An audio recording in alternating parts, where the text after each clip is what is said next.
Élément de correction de la planche sur l'ascenseur. Alors, au niveau de la question 1, on demande l'inertie du volant d'inertie, IV, suivant l'axe de rotation. Donc IV, c'est de la forme mr carré sur 2, puisque c'est un cylindre de révolution sur l'axe de rotation. Donc on se rappelle, hein, c'est la correction qu'on avait déjà utilisée. J'ai un cylindre, j'ai mon axe de rotation, donc je peux l'appeler par exemple Z, sur du XY, donc ça sera l'intégrale sur le volume de x carré plus y carré dm, donc le IZZ. Hein. Et donc on va trouver ce calcul. Donc là, on prendra le ρ, etc., etc. Alors, vous avez le formulaire qui vous permet de trouver ça. Ensuite, la masse, c'est égal à ρ pi r carré multiplié par la longueur qui est ici petit e. On dit que l'épaisseur est imposée. Et donc, on va pouvoir trouver facilement la réponse à cette question-là. Donc, ce sont des éléments de correction uniquement. Sur la question 2, on demande l'expression de l'énergie cinétique EC1. Donc E1, c'est l'ensemble des solides en translation verticale, donc il y en a deux, hein. Il y a la cabine et puis le contrepoids. Alors, l'énergie cinétique EC1, donc ça va être l'énergie cinétique de la cabine, donc ça va être 1/2 de mcv carré, plus 1/2 de m contrepoids, qu'on appelle P, v au carré aussi. Donc là, c'est l'énergie cinétique de ces masses qui sont en translation. Ensuite, on demande de l'énergie cinétique de l'ensemble 2. C'est l'ensemble des solides solidaires de la poulie ayant une vitesse de rotation oméga poulie. Donc EC2. Donc l'énergie cinétique, je vous rappelle que c'est 1/2 du comoment du torseur cinématique. Donc ça va être de EC2 par rapport au référentiel galiléen.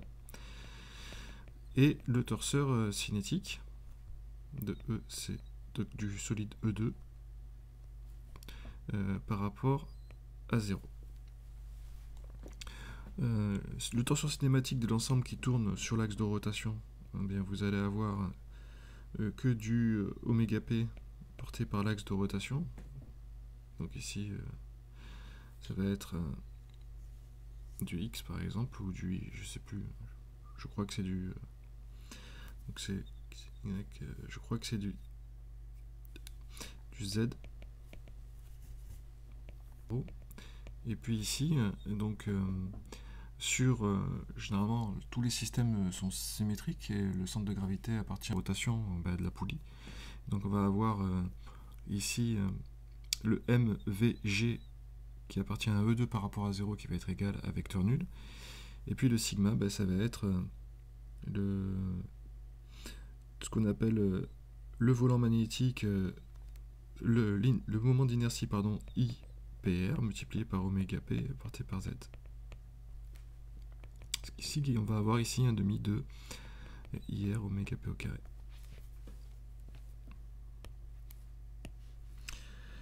L'énergie cinétique de l'ensemble E3. Donc l'ensemble E3, c'est l'ensemble des solides solidaires de l'arbre moteur ayant des vitesses de rotation oméga m. Donc on va avoir le volant d'inertie à la fois IM du rotor, puis du réducteur, etc. et du volant d'inertie. Donc les trois. De la même manière, ça va être 1/2 de IM plus IV oméga m au carré. Alors, on peut tout exprimer en fonction de grand V. Alors, comment va-t-on faire? La première chose, c'est de voir que lorsque je vais enrouler sur la poulie, donc là, je vais tourner avec oméga poulie, et la vitesse qui est ici, c'est V, si je tourne dans ce sens-là. C'est-à-dire que V va être égal à oméga poulie multiplié par R poulie. Donc c'est-à-dire le diamètre de la poulie divisé par 2. Donc ça veut dire que le oméga poulie va être égal à 2 sur D poulie multiplié par V. Donc il faudra injecter le oméga poulie dans l'énergie cinétique EC2. Et puis on a aussi de la même manière, donc on va avoir le oméga poulie va être égal à I oméga moteur.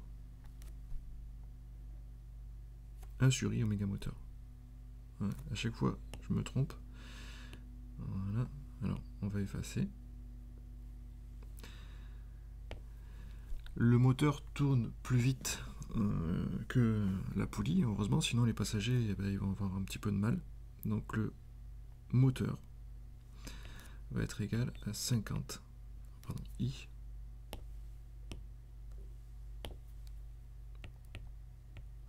fois la poulie. Ce qui fait ici, on va avoir du I 2 sur dP fois V. Voilà. Donc il faudra injecter à la fois en 2I.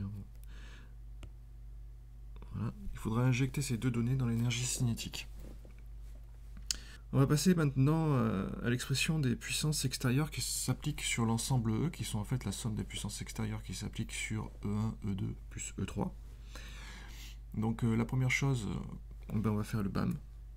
Donc si on fait le BAM, le bilan des actions mécaniques extérieures à l'ensemble E1 plus E2 plus E3, on voit que sur l'ensemble 1 est constitué de deux sous-ensembles, le contrepoids plus le câble plus la cabine. On estime que le câble ne pèse pas.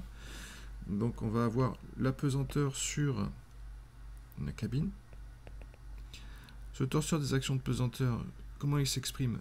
Il s'exprime moins la masse de la cabine GY0 et 0 au centre de gravité. Ça c'est le torseur de pesanteur sur la cabine. Si je calcule la puissance extérieure de pesanteur sur l'ensemble de la cabine, pesanteur sur cabine, ça va être le co-moment de moins mg y0, donc au point G, avec le torseur cinématique. Donc ici je vais avoir 0 puisqu'il est en translation et v y0 parce que c'est une translation à n'importe quel point. Voilà, et donc je vais trouver une puissance de la pesanteur sur la cabine qui va être égale au co-moment, c'est-à-dire du moins mcg v. On trouve la même chose avec la pesanteur sur le contrepoids, sauf que la vitesse tourne dans l'autre sens. C'est-à-dire que quand la cabine monte, le contrepoids descend. Donc la pesanteur sur le contrepoids va être égale à plus m p g grand V. Ensuite, on a les frottements. Donc on peut considérer que les frottements s'exercent sur la cabine comme une action extérieure. Le torseur de frottement sur la cabine va être égal, suivant le mouvement, à moins F porté par Y0, 0. Donc ça peut être en G. Et donc la puissance du frottement sur la cabine va être égale à moins FV de la même manière. Alors attention, si j'ai un mouvement qui est sur moins Y0, le frottement ça sera plus FV. Donc là on est dans un mouvement spécifique, hein, sinon ça ne marchera pas.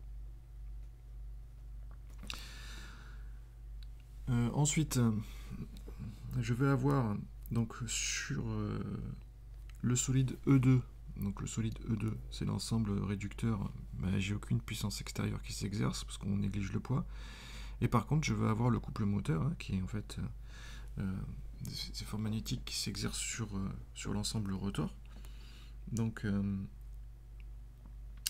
couple moteur lié, donc le torseur couple moteur, ben, ce sera 0 en résultante, et un couple moteur, c'est 0. Alors là, c'est au centre de gravité de l'ensemble, je vais appeler ce point O0, hein, c'est un point qui sera ici. Ou là, ici. Oh. Voilà. En fait, qu'importe, comme c'est un couple uniquement, ben, je peux prendre n'importe quel point, et ben, ça s'exprimera de la même manière, puisque la formule de Varignon dira que le moment dans un point est égal au moment à l'autre, plus la résultante vectorielle quelque chose. Or, la résultante vaut vecteur nul, donc tous les moments ont la même valeur. Donc, la puissance du couple moteur, qui s'exerce sur E3, ben, va être égale au coût multiplié par oméga moteur. Voilà. Donc si on regarde la somme des puissances extérieures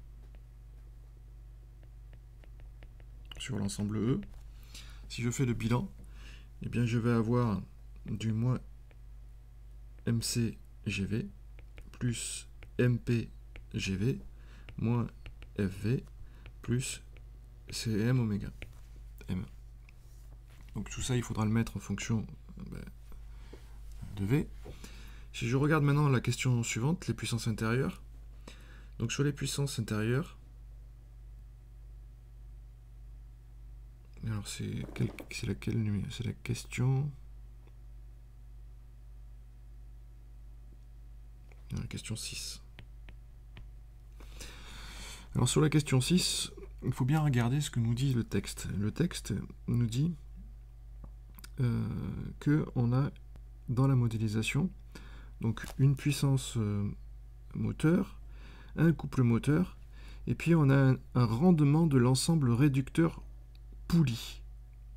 Réducteur Pouly, je vous rappelle que c'est ici, d'accord? Ce qui fait que, en fait, ce qui va se passer, c'est que on va avoir... Alors, qu'est-ce que c'est un rendement? Eh bien, ça va être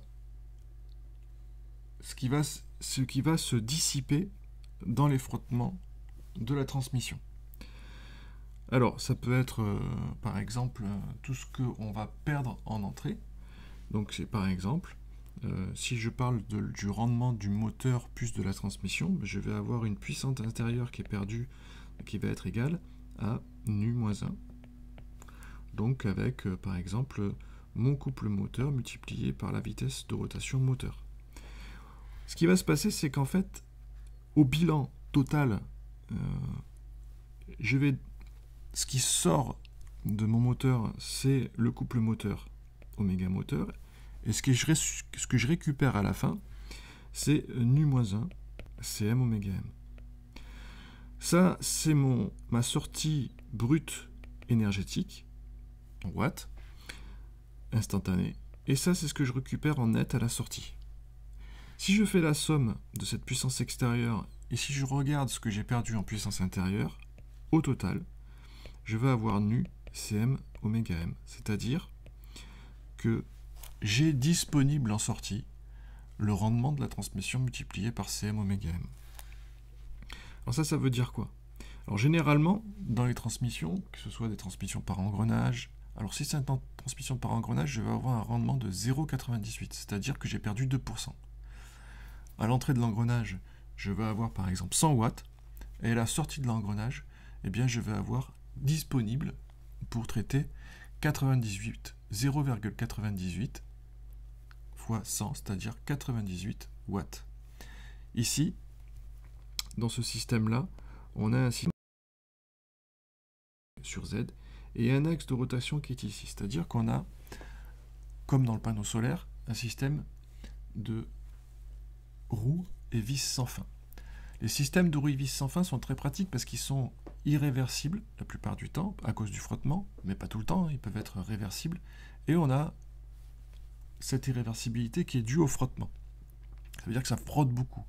Et on va avoir des rendements qui sont non négligeables. Un engrenage à denture droite, 0,98. Une transmission par vis et par une roue et vis sans fin, on va avoir des rendements qui sont entre 0,6 et 0,4. C'est-à-dire qu'on perd entre 40 et 60% de l'énergie à travers la transmission. il sait les prendre en compte. Donc au total, si je regarde la puissance extérieure sur l'ensemble E, je vais avoir du moins mg, donc puissance intérieure, plus puissance extérieure qui s'exerce sur E, du moins mcgv, plus mpgv, moins fv suivant le sens, et puis plus nu cm oméga m. Donc la suite, eh bien, il faut tout l'exprimer en fonction de V, et on peut en déduire l'expression littérale de IV quand gamma max ne sera jamais dépassé, en appliquant le théorème de l'énergie cinétique, c'est-à-dire la dérivée de l'énergie cinétique est égale à la somme des puissances intérieures et plus extérieures.